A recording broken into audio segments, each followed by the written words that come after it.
지난 2019년 시작된 밀양 가곡동 도시재생 사업이 당초 사업 기간이 지났지만 실행률은 40%에 그쳐 있습니다. 이른바 낙동강벨트 총선 예비 후보를 살펴봅니다. 밀양, 의령, 함안, 창녕에 나서는 예비 후보 4명을 만나봤습니다. 폐쇄된 부산진영 역사가 완전히 시민의 품으로 돌아왔습니다. 상업용도 이야기도 있었지만 주민들의 적극적인 노력으로 누구나 즐기는 복합 문화 공간이 됐습니다.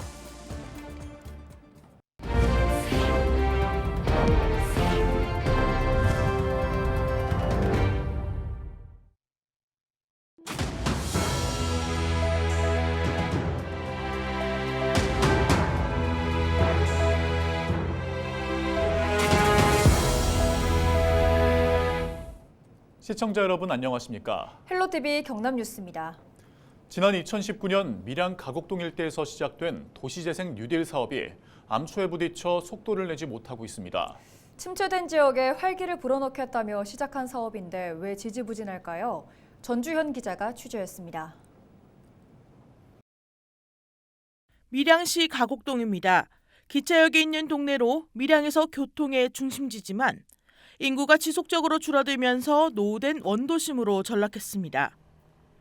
6년 전 발생했던 세종병원 화재도 지역 붕괴의 가속화 요인으로 작용했습니다. 이처럼 침체한 도심과 상권에 활력을 불어넣기 위해 2019년부터 도시재생 뉴딜 사업이 시작됐습니다. 사업에 배정된 예산만 374억 원. 주민들의 기대 속에 야심차게 진행됐지만 사업 추진은 지지부진하기만 합니다. 필요는 해요.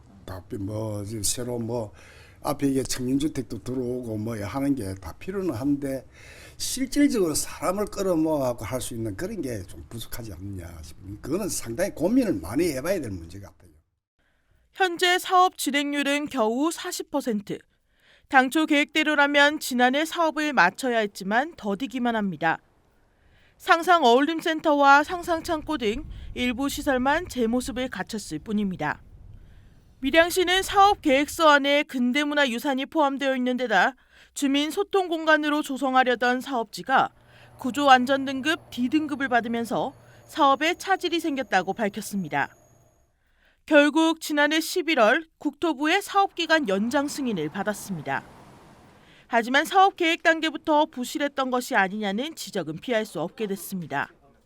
여러 가지 여건 변화에 따라서 사업 기간이 연장이 되는 게 불가피하다고 생각이 듭니다. 문제점이라든지 이런 것들은 이제 다 해소가 되었습니다. 해소가 되었고 공사 추진만 남았기 때문에 2025년도까지는 저희들 사업이 온전하게 마무리되도록.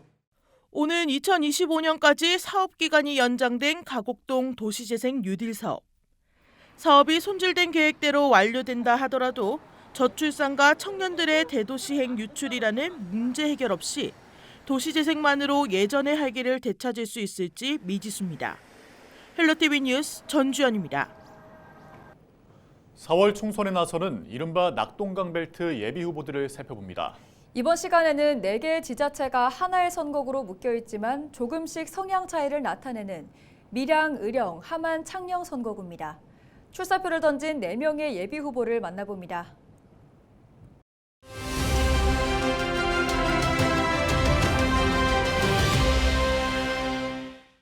국민의 눈높이에 맞는 새로운 정치에 앞장서겠습니다.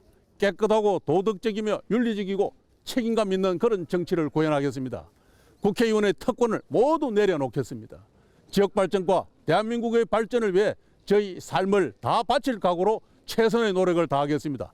정말 최선을 다하겠습니다. 감사합니다. 저는 정의와 공정이 국민의 삶에 미치는 선한 영향력을 믿습니다. 정의 실현에 최선을 다하겠습니다. 가장 낮은 자세로 국민을 섬기며 국민과 함께해야 합니다. 중앙의 두터운 인적 네트워크와 공직 경험을 토대로 지역 발전 확실히 책임지겠습니다.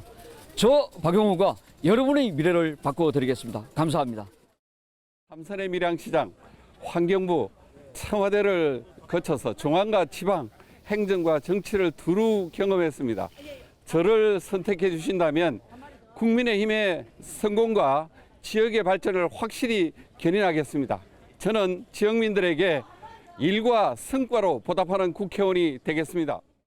세계 속의 한류, K-팝, K-푸드, 의료 강국의 위상에 맞는 명품 정치를 실현하고 화합, 소통, 상생의 정치를 통하여 살기 좋은 농촌, 부자 도시를 만들어 강한 대한민국 건설에 앞장서기 위하여 출마를 결심하게 되었습니다. 제25대 농협중앙회장에 강호동 합천율곡농협조합장이 당선됐습니다. 강 당선자는 25일 농협중앙회 대강당에서 열린 신임회장 선거에서 전체 유효투표 1247표 가운데 62.6%인 781표를 얻어 당선의 영예를 안았습니다. 특히 경남 출신 조합장이 중앙회장에 오르게 된 것은 지난 2004년 연임한 정대근 전 중앙회장 이후 20년 만입니다. 신임 회장의 임기는 오는 3월부터입니다. 이번 농협중앙회장 선거는 조합장 1,096명이 최소 한 표씩을 행사하는 조합장 직선제로 치러졌습니다. 마산 해양신도시가 제2자유무역지역으로 지정됐습니다. 산업통상자원부는 마산 지역 두 번째 자유무역지역, 공식 명칭 디지털 마산 자유무역지역을 지난 25일 지정고시했습니다. 마산 해양신도시 내에 3만 3천여 제곱미터 규모입니다. 마산은 1970년 대한민국 최초 자유무역지역으로 지정된 이후 두 번째며 동일 지역에 두 개의 자유무역지역이 들어서는 건 처음입니다. 신규로 지정된 마산 제2자유무역지역은 인근에 마산항과 창원 국가산단, 기존 마산 자유무역지역이 있어 연계 효과도 기대됩니다. 특히 제2자유무역지역은 제조업 기반인 마산 자유무역지역과 차별화해 핵심 전략 산업인 지식 기반 첨단 제조업을 중심으로 운영될 예정입니다. 폐쇄된 부산 진역 역사가 완전히 시민의 품으로 돌아왔습니다. 그동안 부지와 건물 일부를 상업 용도로 사용하겠다는 이야기도 나왔지만 주민들의 적극적인 노력으로 결국 시민들의 휴식처가 됐습니다. 보도에 김한식 기자입니다. 봄 향기가 물씬 풍기는 사진들이 전시관을 가득 채우고 있습니다. 세계적인 사진작가 테레사 프레이타스 작가의 작품전입니다. 전시관을 찾은 관람객들은 다양한 작품을 보며 문화적 감성을 채웁니다.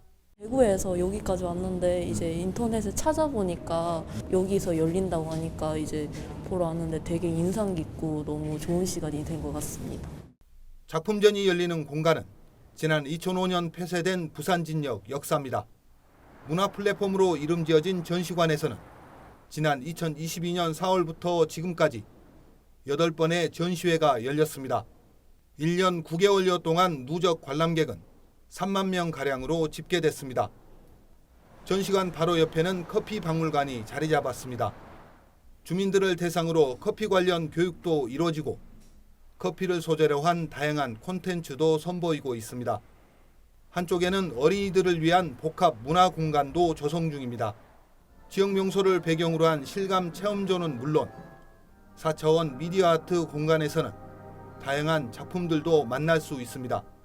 또 작은 도서관이 들어서고 다채로운 체험놀이도 진행될 예정입니다.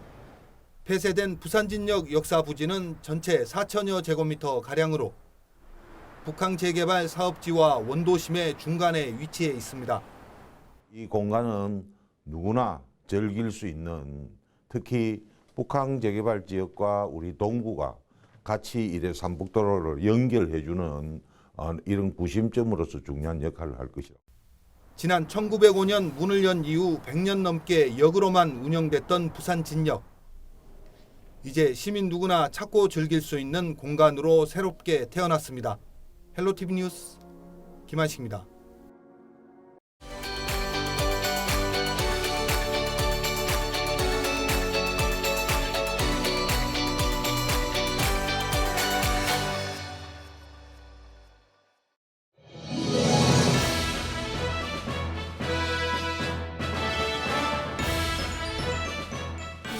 국회의원 선거가 석 달 앞으로 다가왔습니다.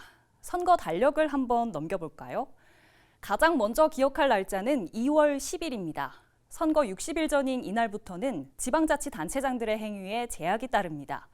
행사를 개최하거나 후원하는, 그러니까 선거에 영향을 미칠 수 있는 행위는 하면 안 됩니다. 더불어 해외에서 투표하려는 재외선거인은 이날까지 등록을 마쳐야 투표할 수 있습니다. 이번엔 3월로 가볼까요? 이달부턴 본격적인 총선 레이스가 시작되는데요. 21일부터 이틀 동안은 후보자 등록 기간입니다. 뒤이어 28일부터는 공식 선거운동이 시작됩니다. 거리 유세나 토론회, 벽보까지 우리가 흔히 알고 있는 선거운동은 이날부터 허용됩니다. 후보자뿐 아니라 유권자도 선거운동에 참여할 수 있는데 정해진 규정은 반드시 지켜야 합니다.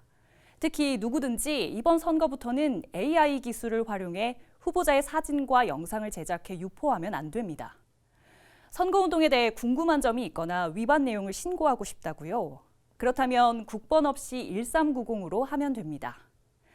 계속해서 달력으로 돌아가서요. 29일에는 선거인 명부가 확정됩니다. 각 선거구별로 투표할 사람이 정해지는 겁니다. 자, 이제 선거가 치러지는 4월로 가보겠습니다. 5일과 6일에는 사전투표가 있습니다. 이틀 동안은 자신의 주소지가 아니더라도 전국 어느 사전투표소에서나 투표할 수 있습니다. 총선 여정의 마지막 날입니다. 4월 10일, 22대 국회의원 선거일입니다. 오전 6시부터 오후 6시까지 이렇게 투표가 이뤄지고요. 투표 마감 직후엔 개표가 진행됩니다. 앞으로 4년 동안 임기를 수행할 22대 국회의원은 이렇게 선출이 됩니다. 투표하는 한 걸음, 미래를 위한 큰 걸음. 이번 선거를 앞두고 열린 선거관리위원회 공모전에서 높은 점수를 받은 문구입니다. 미래를 위한 큰 걸음을 내디딜 시간. 유권자 여러분과 가장 가까운 케이블 TV도 함께하겠습니다. 슬기로운 유권자 생활 이세진입니다. 장사가 잘 되나 안 되나 두루두루 좀 살펴주시고 선거 때만 나와서 뭐 어떻게 해주시겠다 하지 말고 그냥 평상시에도 가끔씩 들려서 친구처럼 이웃처럼 와서 한 번씩 봐주시고 장사가 잘 된다나 한번 둘러봐 주시면은 참 좋은데 경기가 안 좋아 장사가 너무 안 돼 그런 거 좀 신경 좀 많이 쓰시는 국회의원이 나오셔서 해주셨으면 좋겠어요. 실현이 가능한 공약 그런 걸 해줬으면 좋겠다. 말도 안 되는 옛날 우리 학교 다닐 때 두발 자유하겠습니다. 학생회장 항상 단골 멘트 한 번도 낸 적 없거든요. 그런 것처럼 말도 안 되는 거 하지 말고 진짜 이루어질 줄만 하고 이렇게 해줬으면 좋겠습니다. 국민들이 편안하게 살 수 있는 그런 정책을 펼쳐가지고 정치를 좀 해줬으면 좋겠어요. 서로가 타협해가지고 이거를 해결을 해야 되는데 무조건 상대방을 헐뜯고 그러니까 이게 일이 되는 게 없잖아요. 앞으로 그런 것 좀 없었으면 좋겠어요. 2024년 1월 1일 기준 부산 지역 표준지 공시지가가 지난해에 비해 평균 0.53% 상승했습니다. 전국 평균 상승률은 1.09%로 서울은 1.18%, 인천은 0.01%, 경남은 0.76% 상승한 것으로 나타났습니다. 특히 재개발과 재건축 등 개발 호재가 많은 지역인 해운대구와 남구, 강서구 등은 평균보다 높았고 나머지 11개 구는 평균보다 상승 변동률이 낮았습니다. 중구는 부산에서 유일하게 공시지가가 작년보다 하락했습니다.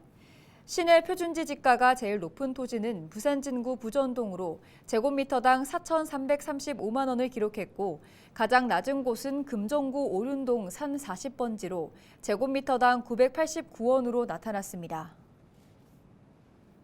거제를 찾은 방문객의 교통비 부담을 완화하기 위해 설 연휴 기간 거가대교 통행료가 면제됩니다. 면제 기간은 설 연휴 첫날인 2월 9일부터 대체 공휴일인 12일까지로 4일간 모든 차량은 무료로 거가대교를 이용할 수 있습니다. 통행료 면제로 이번 설 연휴 기간 18만 2,500여 대의 차량이 혜택을 받을 것으로 추정되고 있습니다. 해경이 설 연휴 기간 해양 안전사고 예방을 위한 특별 대책을 추진합니다. 창원해양경찰서는 다음 달 22일까지 낚시어선과 여객선 등 다중이용 선박에 대한 점검을 진행하고 연안 해역 안전관리 예방 활동을 강화합니다. 또 갯바위와 방파제 등 사고 다발구역 등을 중심으로 순찰과 긴급 출동 태세를 갖출 예정입니다. 이상으로 뉴스를 마칩니다. 저희는 언제나 지역민 여러분과 함께합니다. 시청해주신 여러분 고맙습니다.